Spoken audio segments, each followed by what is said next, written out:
أعوذ بالله من الشيطان الرجيم. بسم الله الرحمن الرحيم. إن هذا القرآن يهدي للتي هي أقوم ويبشر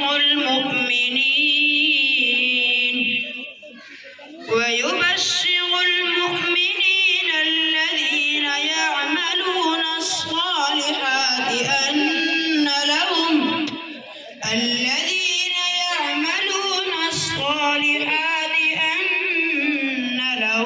أجرا كبيرا، وأن الذين لا يؤمنون بالآخرة أعتدنا لهم عذابا أليما.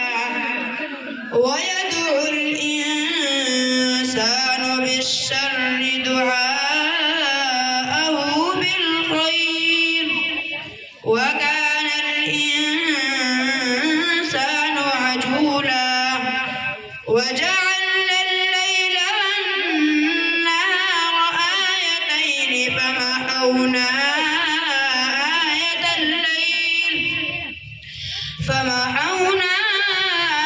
آية الليل وجعلنا آية النهار مبصرة لتبتغوا فضلا من ربكم ولتعلموا عدد السنين والحساب، وكل شيء فصلناه تفصيلا.